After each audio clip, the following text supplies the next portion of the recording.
The FBI received a tip last month from someone close to Nicholas Cruz that he owned a gun and had talked of committing a school shooting, the Bureau revealed Friday, but it acknowledged that it had failed to investigate. The tipster, who called an FBI hotline on January 5, told the Bureau that Mr. Cruz had a desire to kill people, erratic behavior, and disturbing social media posts. The FBI said. The information should have been assessed and forwarded to the Miami FBI field office, the Bureau said. But that never happened. On Wednesday, Mr. Cruz, 19, killed 17 students and teachers at his former high school in Parkland, FLA, law enforcement officials said. The tip about Mr. Cruz appeared to be the second in 4 months, after another person told the Bureau about online comments from Mr. Cruz that he wanted to become a professional school shooter. The news comes as the FBI is under considerable pressure over its investigation into President Trump, with frequent attacks focused on the work of Robert S. Mueller III, the special counsel's office overseeing the inquiry into Russian election interference. In an unusually sharp public rebuke of his own agents, Attorney General Jeff Sessions said Friday that the missed warnings had tragic consequences and that the FBI in conjunction with our state and local partners must act flawlessly to prevent all attacks. This is imperative, and we must do better. Rick Scott, the Republican governor of Florida, said the Bureau's failure to act on the tip was unacceptable and called for the Bureau's director, Christopher A. Wray, to resign. 17 innocent people are dead and acknowledging a mistake isn't going to cut it, Mr. Scott said in a statement. Senator Marco Rubio, Republican of Florida, also asked for Congress to investigate. Mr. Wray said in a statement that he was committed to getting to the bottom of what happened in this particular matter, as well as reviewing our processes for responding to information that we receive from the public. The F.B.I.'s admission opened up a new avenue of attack by conservatives who have questioned the impartiality of the Bureau in its investigation into Russian intervention in the 2016 election last September. FBI was sent a screenshot of a comment by Nicholas Cruz, and Coulter, the conservative commentator, said in a post on Twitter. Unfortunately, the FBI was busy running down Clinton campaign leads about a non-existent Russian conspiracy with Trump.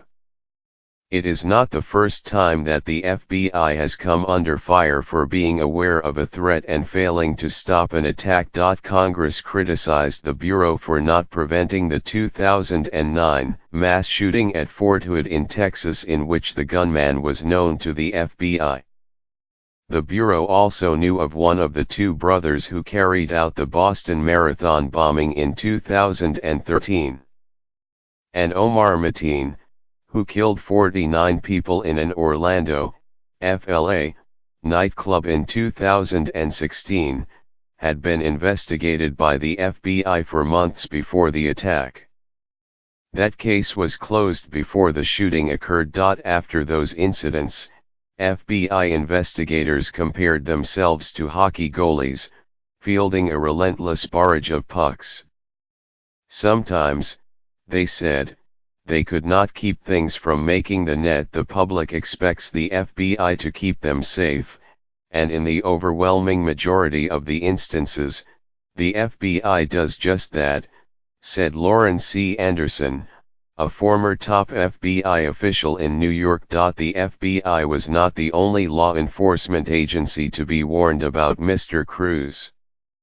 Sheriff Scott Israel of Broward County said Friday that his office had received about 20 calls regarding the suspected school gunman over the past few years. Sheriff Israel said on Friday that his office was still reviewing what it knew about Mr. Cruz before the shooting. The earliest known tip to the Bureau came from a bail bondsman in Mississippi who told the FBI last September about a worrying comment left on his YouTube channel from a Nicholas Cruz saying, "I'm going to be a professional school shooter."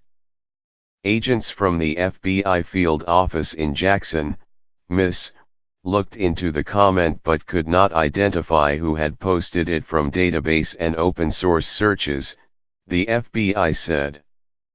The Bureau was also reviewing what happened after the agents received the information. Law enforcement agencies have long asked people to call in, making the slogan "If you see something, say something" part of the public consciousness. Several politicians echoed those words again on Friday, noting that failures to act on tips about Mr. Cruz undermined years of effort to make the public part of the crime-fighting process. "We constantly promote see something, say something," Mr. Scott said in a statement. "A courageous person did just that to the FBI. And the FBI failed to act." The president and congressional leaders have accused the Bureau of political bias in its handling of investigations of both Mr. Trump and Hillary Clinton, the Democratic presidential candidate. In December, Mr. Trump said the F.B.I.'s reputation was in tatters and the worst in history. This month, Mr. Trump said the FBI and the Justice Department had been a disgrace and should be ashamed of their behavior. The deputy FBI director, Andrew G. McCabe, was pushed out under pressure from the White House and Mr. Sessions. Some inside the building have feared that Mr. Wray would quit. The criticism of the FBI has only increased after Mr. Mueller began to ensnare associates of Mr. Trump, including Paul Manafort, his former campaign manager, and Michael Flynn, his former national security advisor. Mr.